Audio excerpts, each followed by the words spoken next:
예, 방금 소개받은 김정섭입니다.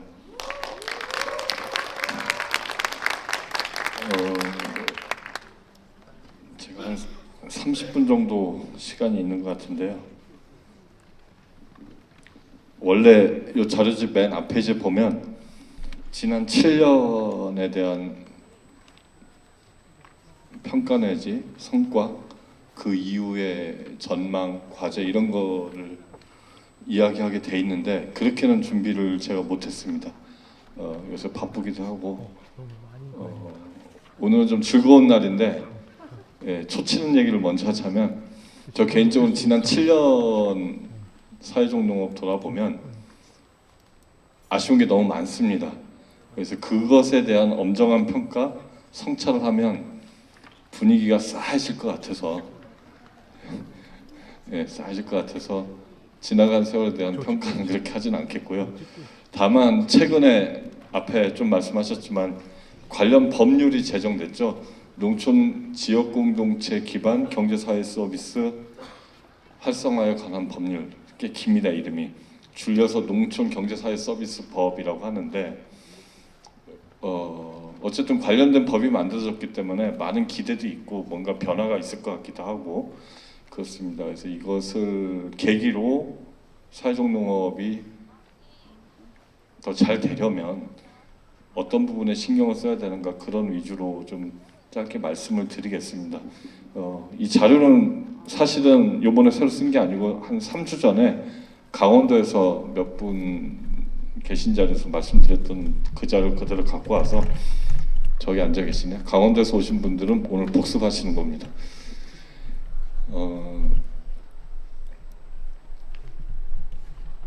농촌 지역공동체 기반 경제사회 서비스 활성화에 관한 법률, 그래서 지난 8월 17일부터 시행이 되는데요. 제정되기는 딱 그 1년 전 2023년 8월 17일에 제정이 됐습니다.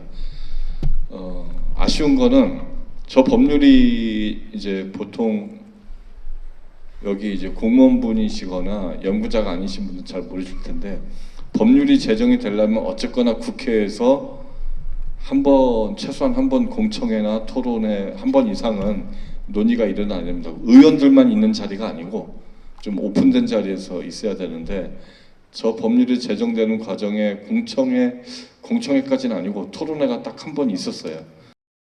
저도 갔었기 때문에 그 장면을 좀 기억을 하고 있는데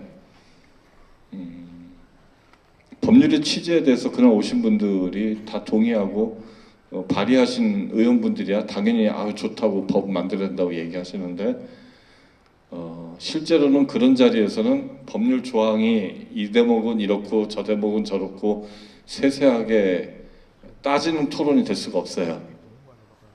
오늘 같은 분위기하고 똑같습니다. 뭐 누가 한 30분 동안 법률 조항이 어쩌고 저쩌고 이렇게 세세하게 따질 수가 없어요. 그냥 대충 뭐 이런 취지의 법을 만들 거고 좋으네요. 심각한 문제가 있지 않는 이상엔 이런 분위기죠. 이게 왜 필요한지 정도 얘기하고 그 공청회 아닌 공청회 비슷한 토론회가 있고 나서 세세하게 법률 조문을 따지는 토론이 없었습니다. 제가 보기엔 의원분들은 논의를 했을지 몰라요. 국회 안에서 상임위원회 안에서는 논의가 얼마나 있었는지 모르겠는데 얼마나 의원들께서 논의하셨는지 보려면 그 상임위 속기록을 찾아볼 수는 있는데 귀찮아서 안 찾아봤습니다. 되게 이렇게 논의 안 하거든요. 그러다 보니까 법률의 취지는 굉장히 좋은데 안에 이건 제 개인적인 생각입니다. 하나하나 조문을 보면 뭔가 아구가 안 맞거나 또는 이건 필요 없는데 제 생각에 이건 쓸데없는데 그 다음에 이건 꼭 필요한데 이런 것들이 빠진 게 많습니다. 상세하게 보면 완벽한 법이 아니죠. 앞으로도 고쳐야 될 부분들이 계속 생겨날 거라고 봅니다. 그럼에도 불구하고 많은 분들이 이제 법이 생겼으니까 뭐가 달라질 거라고 많은 기대를 하는데 오늘 제가 드리고 싶은 말씀은 그렇게 기대하시지 말라는 겁니다. 분위기가 있습니다. 제 생각에 법률은 두 가지가 있습니다. 크게 보면 내용상 뭘 하지 마라라고 금지하고 제재하는 법이 있고, 이런 거를 하십시오 하면 정부가, 국가가 도와줄 수도 있습니다. 도와준다고 약속하는 건 아니에요. 도와줄 수도 있습니다 정도. 장려하고 권장하는 그런 종류의 법이 있습니다. 제가 보기에는 금지하고 제재하는 법은 힘이 있습니다. 법에다 이거 하면 벌금을 낸다든지 형사 고발을 하겠다 이렇게 써놨는데 그 법을 안 지킬 사람 별로 없죠. 걸리면 큰일 나니까. 그런 법은 힘이 있지만 이런 거 좋은 거니까 이런 걸 좀 많이 했으면 좋겠다고 장려하는 법이 힘을 발휘해서 큰 성과를 거두는 일은 없는 건 아닌데 좀 드문 일입니다. 이 농촌경제사회서비스법은 거기에 해당됩니다. 제 기억에 제가 모든 법을 알지 못하지만 농업 농촌과 관련된 법률은 대충 한 번씩은 읽어봤는데 주관정부부처가 농림축산식품부라고 되어 있는 법률이 한 70 몇 개 됩니다. 최근에 작년에 세봤어요. 70 몇 개 중에 또는 주관부처가 농림축산식품부가 아니라 하더라도 뭔가 권장하고 장려하는 법인데 큰 성과를 거둔 법을 저는 글쎄요 최근 20년 동안 뭐가 있을까요? 거의 없습니다. 협동조합 기본법? 그 정도? 또는 사회적 기업 육성법? 그 정도? 그 정도가 효과를 좀 거두었고 대부분은 정부가 도와줄 수도 있다. 그러니 주민들 이런 걸 좀 하십시오 라고 했지만 갑자기 크게 성과를 거두는 법은 없습니다. 너무 싸죠. 그럼에도 불구하고 제가 협동조합 기본법하고 사회적 기업 육성법이 성과를 거뒀다고 지금 말씀드린 거예요. 장려하는 법임에도 불구하고 힘이 없는 법임에도 불구하고 성과를 거뒀는데 두 가지가 성과를 거둔 방식이 다릅니다. 사회적 기업 육성법은 사실은 여러 가지 이유가 있지만 그래도 강력한 거는 그 법이 제정된 이후로 노동부죠. 사회적 기업 지원 예산을 굉장히 많이 쏟아부었습니다. 그게 요새 이제 예산이 확 줄어서 좀 힘든 상황이긴 하지만 2007년에 제정되고 2008년부터 근 10몇 년 동안 굉장히 많은 돈을 썼습니다. 정부에서. 그러다 보니까 사회적 기업이 굉장히 늘어났죠. 힘 있는 법은 아니지만 성과를 거두려면 그 법을 근거로 정부가 예산을 많이 쓰면 돈 쓴 만큼 아무래도 표가 납니다. 아니면 협동조합 기본법이 굉장히 특이한 건데요. 협동조합 기본법은 그 법을 근거로 그 자체로 정부의 예산 투입, 재정 투입은 제가 보기엔 거의 미미합니다. 별로 없습니다. 협동조합 기본법을 근거로 뭘 그 자체로 직접 예산 지원하는 사업은 없습니다. 다만 그 법이 작용을 해서 이러저러한 여러 가지 지방자치단체나 다른 정부 부처들이 다른 종류의 정책 사업에서 협동조합들에게 기회를 주거나 이런 건 있을 수 있죠. 근데 제가 보기에 협동조합 기본법이 성과를 거둔 거는 정부의 재정 투입보다도 한국 사회의 다수가 협동조합이라는 형식의 조직에 대해서 새롭게 알게 되고 협동하고 살아야 되는구나 이런 인식들이 많이 퍼져나갔고 사람들의 마음을 움직인 측면이 있습니다. 그것이 협동조합 기본법의 성과를 거두는데 크게 작용했다고 봅니다. 그럼 이 농촌경제사회서비스법은 뭐냐는 거죠. 사회적 기업 육성법처럼 저걸 근거로 사회적 농업이나 주민생활 돌봄 공동체 사업에 재정을 많이 주거나 법에는 이제 도와줄 수 있다라고 돼 있지만 얼마를 정부가 써야 된다라고 박아놓은 건 아니에요. 할 수 있다라고 돼 있어요.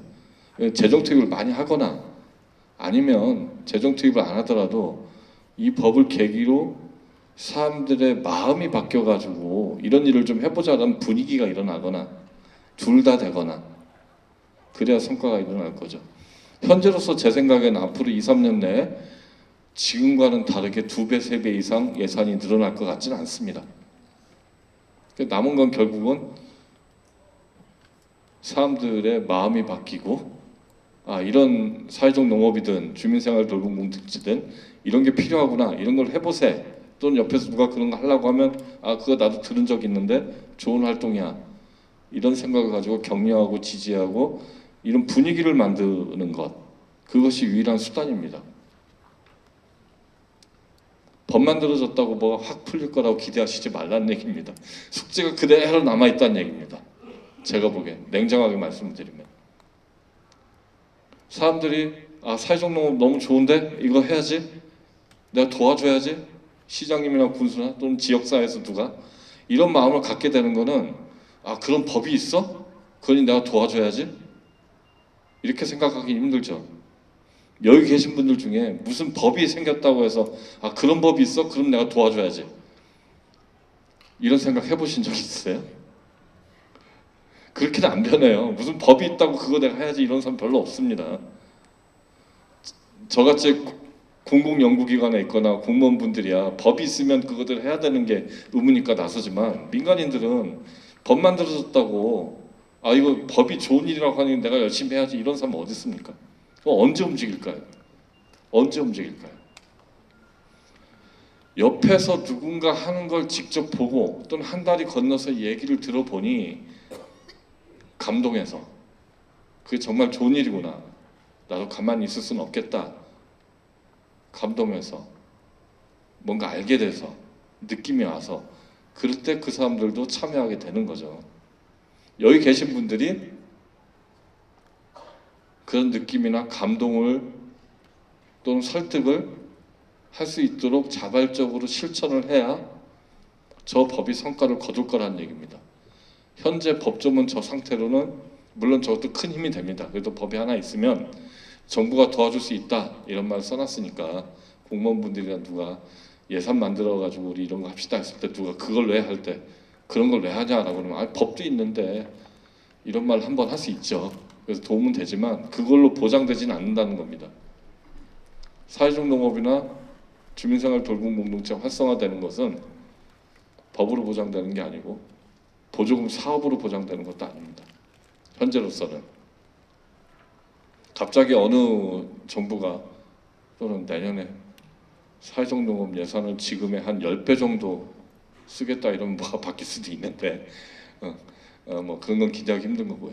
지금 여기 계신 분들의 실천 하나하나가 주변 사람들을 어떻게 물들게 만드느냐, 그 얘기입니다. 그렇게 해야 저 법도 그때 가서야 나름대로 힘을 발휘하게 될 거다라는 얘기입니다. 가끔 어디 가서 소개하는 그림인데요, 네덜란드 학자들이 한 2000년대 초반에 만든 그림입니다. 세상이 어떻게 변하는가를 설명하는 그림이에요. 맨 위에 그 굵은 화살표가 이렇게 움직이죠. 저게 세상이 변하는 겁니다. 랜드스케이프라고 하죠. 한국 사회 전체가 변한다, 크게 변한다 그러면 큰 화살표고, 중간에 있는 거는 주로 법이나 제도나 정부의 정책 이런 것들의 변화를 얘기합니다. 레짐이라고 하는데 그 일종의 질서, 좀 큰 수준이죠. 맨 밑에 작은 바글바글한 뭡니까 올챙이처럼 잔뜩 그려놓은 화살표는 현장에서 일어나는 변화들입니다. 이 세 가지 층위를 놓고 세상이 어떻게 변하는 걸 학자는 이렇게 설명합니다. 세상이 변하는 게 물론 그런 경우도 있어요. 어느 날 갑자기 혁명이 일어나서 정부가 전복되고 확 다른 세상이 오는 경우도 역사상 있지만 그런 얘기를 하는 게 아니고, 보통은 현장에서 흔히 얘기하는 바닥에서 어떤 문제가 있을 때 굉장히 많은 사람들이 이건 아니지 라고 하면서 자기 나름대로 실천을 하기 시작을 합니다. 그런 종류의 실천은 개수로 보면 굉장히 많습니다.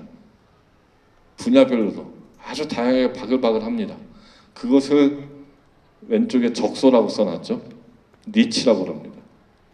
이 적소라는 건 뭐냐면 생물학자들은 생태적 지위 이렇게 번역을 하는데 살기 적당한 장소라는 뜻입니다. 큰 소나무 한 5m쯤 높이가 되는 소나무들로 빽빽한 숲에 들어가면 1m짜리 관목류는 거기서 살 수가 없습니다. 그늘져가지고 다 죽습니다. 여기는 그러면 큰 나무들만 살아남을 수 있나? 아니죠. 자세히 보면 그 숲에도 살아남는 작은 생물들이 있습니다. 어떤 게 있습니까? 1m짜리 관목은 그늘져서 죽는다 해도 이끼, 버섯 이런 애들은 거기에서도 적당한 장소를 찾아서 살아남습니다. 현장에서 일어나는 실천들은 이런 거라는 거예요. 아주 작습니다. 미미하고 누가 알아봐주지 않습니다. 버섯과 같은 겁니다. 뭐 이끼 같은 겁니다. 숲속에, 큰 숲속에. 그러다가 어느 순간 이렇게 중간에 빨간색으로 표시하는 걸 넘어서 점프를 합니다. 점프를 해서 그것이 한 국가의 법이나 제도나 정책을 크게 바꾸는 경우가 가끔 있습니다. 대부분은 그렇게 안 되고 현장에서 실천하다 끝납니다. 그냥 죽어버립니다. 근데 반드시 저렇게 점프를 해서 높은 수준의 법이나 제도를 바꾸는 경우가 있습니다. 예를 들면 지금 전국에 로컬푸드 직매장이 몇 개가 있을까요? 황 박사님 저 계신데 한 1000개 되나요? 1000개 좀 넘는다고 하신 것 같은데 불과 몇 년 사이 일이거든요. 불과 한 10년 조금 지났을래나? 10여 년 사이에 로컬푸드 직매장이 전국에 1000몇백 개가 있습니다.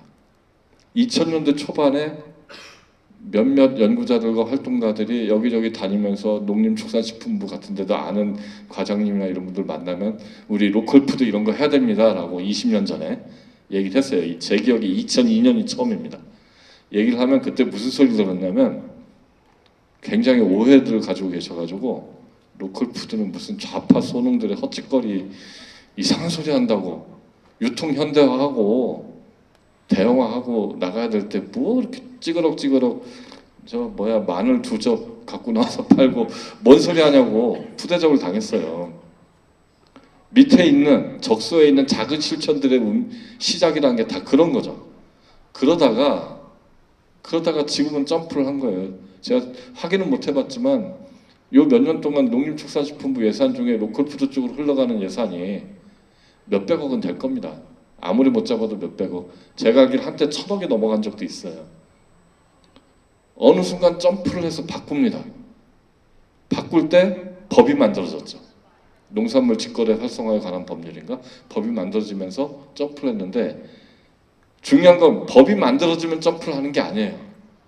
점프를 했기 때문에 법이 만들어진 거예요. 왜 점프를 했는가? 많은 사람들이 현장에서 일어나는 작은 실천들을 보고 이거 참 좋은데? 이건 널리 확산을 해야 된다 라고 동의하고 관심을 갖는 세력이 많아지고 그 중에 운이 좋아서 기회가 딱 맞아서 정부의 고위 관료나 뭐 대통령실이나 아니면 국회 이런 데서 높은 분들이 바로 이거야 이런 거 해야 돼 라고 커뮤니케이션이 되는 순간 예산이 늘어나고 법률도 만들어지고 그러면서 점프를 하는 거거든요. 법이 만들어졌잖아요. 사회적 농업, 주민생활 돌봄공동체 관련해서. 그럼 우리는 지금 점프를 한 것인가? 로컬푸드가 갑자기 전국에 없는 데 없이 생기듯이 사회적 농장이 전국에 1000몇백 개, 지금 130개요? 10배 이상 늘어날 거냐 갑자기? 로컬푸드 쪽이 그랬으니까. 저는 그렇게 생각 안 합니다. 솔직히 얘기하면 저는 이런 관점에서만 보면 법이 조금 빨리 만들어졌다고 봅니다. 아직 널리 확산 안 됐고 아직 널리 인식을 못 받았는데 법이 조금 빨리 만들어졌다. 근데 이미 만들어진 법 잘 활용을 해야 되고 뭔가 효과를 발휘하길 기대해야 되죠. 아직은 점프를 못 하고 있습니다. 굉장히 많은 분들이 사회적 농업은 대단히 좋은 거구나 라고 받아들여야 되고 이걸 돕기 위해서는 뭐 정부가 더 많은 투자를 해야 되고 이런 식의 얘기가 나오기까지는 시간이 좀 걸립니다.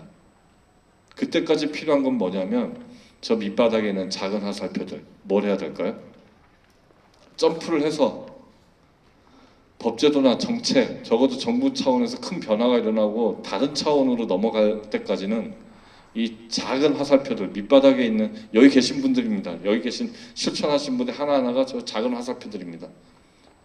뭘 해야 될까요? 아주 간단한 겁니다. 살아남으십시오. 그걸 하면 되는 겁니다. 현장에 있는 실천들은 너무나 연약고 작고 뭘 하려니 내가 배고프고 돈이 없고 힘들고 그래서 금방 죽습니다. 사라지기 쉽습니다. 점프를 해서 뭔가 안정화되고 살아남기까지는 해야 되는 거 1번 생존입니다. 이 실천을 계속할 수 있어야 됩니다. 그게 첫 번째 과제입니다. 그러다 보면 점프를 할 날이 조만간에 올 거라고 봅니다. 저는 법이 만들어진 게 그 점프 순간을 예고하는 일종의 신호탄이라고 보는데 올 거고 생존하는 게 첫 번째입니다. 그리고 뭐 오늘 농식품부에서도 오시고 뭐 관계자들이 오신 것 같으니까 말씀드리면 그때까지 정부나 지방자치단체는 또는 저 같은 제3자죠. 연구하는 사람 이런 사람들은 뭐냐면 저 작고 연약한 실천들을 최대한 보호해야 됩니다. 사라져서 죽으면 점프를 못 하잖아요. 점프하는 순간이 올 때까지 보호를 해야 됩니다. 어떤 수를 써서든 계속할 수 있게 남아있는 것들을 보호하고 그러다 보면 세력을 얻고 힘을 얻어서 주류가 될 날이 올 수도 있겠다 이렇게 생각을 합니다. 저 혼자만의 소설이 아니고 내용은 뭐 생략을 하겠습니다. 법에 보면 요것만 말씀드린 취지가 주민이 자조 자립 사회적 책임성을 토대로 자발적으로 농촌의 이러저러한 문제를 해결하는 데 기여하도록 정부가 도울 수 있다, 돕겠다 이런 취지의 법이고 그 안에 주로 주민생활도로공동체 사업 같은 그런 실천과 사회적 농업이 포함되어 있는 거죠. 이것과 관련해서는 뭐 쭉 이야기를 했을 테고 점프를 하려면 무엇을 해야 되는가 그거 위주로 말씀을 드릴게요. 1번은 생존하는 거라고 말씀드렸습니다. 이걸 계속 하고 계셔야 돼요. 어떻게 해서든지 하고 계시고 근데 그것만 가지고는 약하죠. 숫자가 늘어나야 됩니다. 숫자가 늘어나야 되고 그 숫자는 어떻게 늘릴까? 사회적 농장이 어떻게 늘릴까? 도대체 한국의 사회적 농장이 몇 개가 되면 점프를 해서 모든 사람이 다 알아보고 좋다고 평가하는 그런 날이 언제 오는가? 이런 것들이 이제 따져볼 만한 문제가 되는데 우리보다는 몇십 년 먼저 사회적 농업을 했던 유럽의 예를 들면 유럽의 학자들은 몇 단계를 이렇게 구분합니다. 처음에는 개척 단계라고 부릅니다.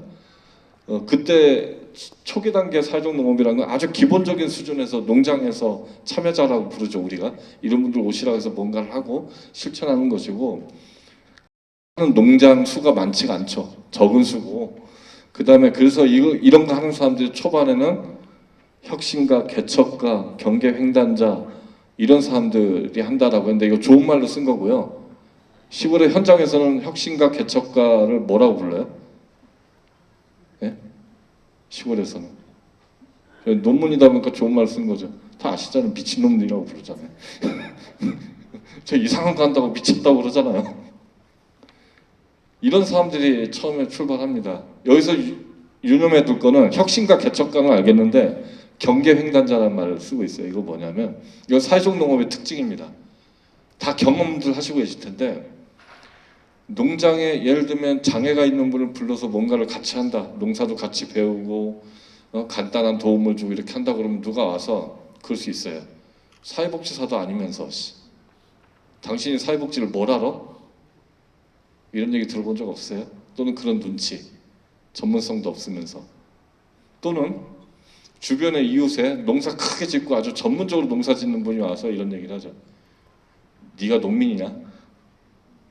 네가 농업인이냐? 농사를 그렇게 해가지고 무슨 농업을? 양쪽으로부터 뭔가 소외를 당하는 느낌이 있는데 분명히 말씀을 드리자면 사회적 농업은 농업을 하면서 하는 거예요. 농업을 하면서 돌봄이니 교육이니 다른 실천을 같이 하는 거죠. 이러다 보니 농업만 가지고 될 일은 아니에요. 돌봄이나 교육이나 다른 분야의 실천이 결합이 되는 겁니다. 그러려면 농장 밖에 있는 사람들의 도움이 필요하기도 하고 농업이 아닌 다른 분야의 지식이 필요하기도 하고 일단 내 농장에 누구를 불러오려면 농업하고 관계없는 사람을 만나야죠. 지역의 복지관을 찾아가든 치매안심센터를 찾아가든 복지 쪽에서 봐도 마찬가지입니다. 매번 사회복지하는 분들이 사회적 농업에 관심을 갖게 되면 어느 순간 농장을 가야 돼요. 사회적 농업의 핵심적인 특징 중에 하나는 이 경계선, 농업과 농업이 아닌 것을 가르는 경계선을 오락가락하는 일이 생긴다는 겁니다. 그리고 한국 사회에서는 경계선을 오락가락하는 사람들이 초반에는 대부분 욕을 먹어요. 전문성이 없다고. 이 한국 사회의 특징입니다. 다 아시죠? 약은 약사에게 진료는 의사에게. 그죠? 약은 약사만 팔고 진료는 의사만 하고 농민은 농사만 짓고 돌봄 사회복지는 사회복지사가 하는 거고. 그런데 뭐 농민이 왜 사회복지 한다고? 또는 사회복지사가 무슨 농업에 왜 관심을 가져? 이거를 뚫어내야 됩니다. 그래서 경계횡단자라고 얘기를 합니다. 초반엔 저런 일들이 일어난다는 거죠. 무지하게 고초를 겪죠. 사실은 아무도 이해를 안 해주죠. 저 많이 느낍니다. 사회종로 관련해서 이런저런 자리 가보면 다행스럽게도 이렇게 발표 준비 열심히 안 해도 되는 게 웃으시는데 열심히 안 해도 되는 게 막 그런 종류의 고초를 겪고 계시기 때문에 그 부분을 아유 힘드시죠 한마디만 해주면 다 좋아하시거든요. 그래서 이렇게 뭐 고도에 엄청난 공부 안 해도 돼요 사실은. 그래도 조금 공부를 차원에서 조금만 말씀드리면 저런 1단계가 지나가고 나서 2000년대 초반에 유럽마다 나라마다 다 상황이 다른데 대충 뭐 네덜란드나 이탈리아 같은 나라는 그 다음부터는 조금 더 숫자가 늘어납니다. 그게 2단계 다기능 농업과 연계되는 단계라고 그러고 이때부터는 정부가 조금씩 보조를 해주기 시작합니다. 저 리더 프로그램이라고 하는 유럽연합의 아주 유명한 농촌정책 자금입니다. 농촌정책 예산입니다. 그 돈이 풀립니다. 그거 가지고 조금씩 숫자가 늘어나는데 그럼에도 불구하고 여전히 지방정부, 지방자치단체 공무원이나 관계자들은 그게 뭐요? 이상한 걸 하네? 라고 인식 수준이 낮죠. 과거보단 좀 확산이 되지만 하지만 농식품부나 이런 데는 이게 필요하다는 걸 알고 지원을 시작을 하는 거죠. 주로 농업 쪽에서 먼저 정책 자금이 나옵니다. 그러다가 현장에서는 사회종농파는 실천과 농민들하고 지역의 복지기관 이런 단계들 기관들 사이에 비농업 부문 기관들과 농장 사이에 관계가 생겨나고 협력이 조금씩 일어납니다. 이게 2단계입니다. 3단계로 넘어가면 일정한 양이 확보가 되고 정부나 지방자치단체가 예산을 많이 투입하게 됩니다. 저 임계량이라고 써놨죠. 임계량은 뭐냐면 일정한 양이 되면 확 바뀌는 그 수준 임계량이라고 합니다. 물은 냄비에다 물 넣고 가스레인지 틀어가지고 몇 분을 기다려도 그냥 물입니다. 좀 뜨뜻하겠지만 100도가 딱 되면 갑자기 바뀌죠. 수증기로 바뀌죠. 거꾸로 0도가 딱 되면 얼음이 돼버립니다. 상태가 확 바뀌죠. 이렇게 되는 걸 임계량이라고 합니다. 확 바뀌어버리는 그 순간. 원자탄도 우라늄 5g 가지고는 폭탄 못 만듭니다. 아마 몇백 그램 내지 몇 킬로그램 정도 있어야 터질 겁니다. 예, 그게 정확하게 몇 킬로그램인지는 모릅니다. 군사기밀이라서. 그런 걸 임계량이라고 부릅니다. 어느 순간 되면 확 터집니다. 제가 아까 그림에서 보여드린 점프하는 순간인 거죠.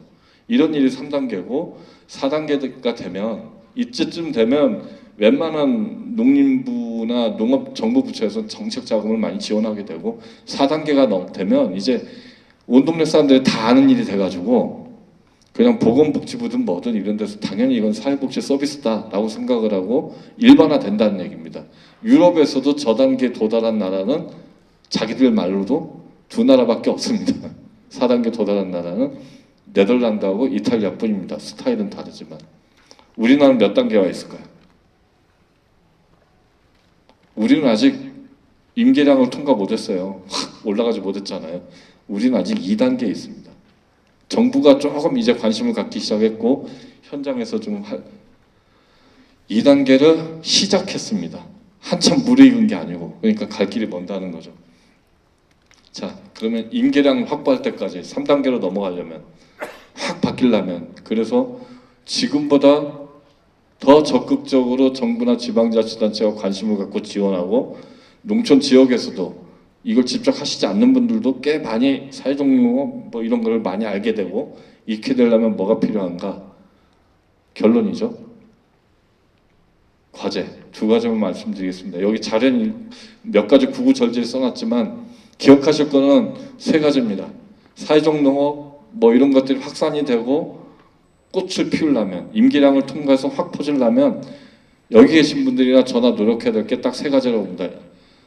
과제 1번은 아까 말씀드렸어요. 뭐죠? 생존입니다. 1번은 살아남는 겁니다.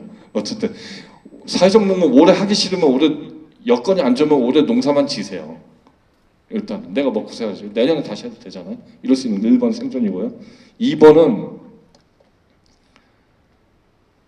실천 확산 이렇게 했는데 세력입니다. 세력. 쪽수가 많아야 돼요. 사회종농업 하시는 분들이. 지금 확 많아지지는 않을 겁니다. 뭐 하는 거야? 와서 보고 얘기 듣고 이런 자리 와서 듣고 나도 그런 거 해봐야지. 이런 농민들이 서서히 물들듯이 늘어나야 되는 거죠. 그렇게 물들듯이 늘어나야 되고 인기량이 도달을 해야 됩니다. 도대체 몇 농가쯤 되면 우리가 확 바뀔 거냐? 이건 아무도 모르죠. 저 개인적으로는 1000농가 보고 있습니다. 농식품부에서 사업 시작한 지 지금 7년 지났는데 130이죠. 그다음에 이 보조사업과 무관하게 하시는 분들도 있어요. 정확한 통계는 없지만 저는 한 200농가 보고 있습니다. 전국에. 한 1000농가 정도 되면 확 판이 바뀔 거다. 그때까지는 생존하시고 1000농가 되도록 숫자를 늘리는 데 노력을 옆 주변은 많이 권장하시고 마지막 숙제는 뭐냐면 그 사회종농업 좋은 거니까 다들 같이 많이 하십시다. 우리 전국에 1000농가는 돼야 됩니다. 라고 합시다라고 얘기한다고 늘어납니까? 하자 얘기한다고 늘진 않습니다. 뭐냐면 사회복지기관, 옆집의 농민, 시장 군수, 공무원, 무슨 연구자 이런 사람들이 가서 보니까 아 이거 너무 좋더라. 이건 정말 필요한 거다라고 인정을 해야 늘죠. 그죠? 설득이 가능해야 되죠. 농장에 와서 보면 평판을 얻어야 되죠. 사회적 농업은 뭐가 다르더라. 평판을 얻어야 됩니다. 달리 표현하면 수준을 높여야 됩니다. 수준을. 또는 제가 좋아하는 표현이 아닌데 사회적 농장에서 일어나는 그런 모든 활동의 품질이 높아야 됩니다. 사회적 농장에 가면 확실히 뭔가 도움이 된다.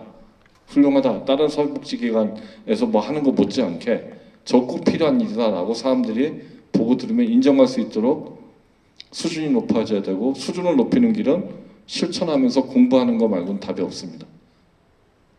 공부하지 않고 수준을 높일 수는 없습니다. 이게 우리에게 남은 숙제입니다. 네, 마무리하겠습니다. 숙제 3가지라고 그랬죠. 제도도 변했는데 법도 만들었는데 1번 생존, 2번 세력 키우기, 3번 수준을 높이는 것. 그러려면 공부를 해야 된다. 이게 우리에게 남은 숙제라고 생각합니다. 이 정도로 마치겠습니다. 고맙습니다.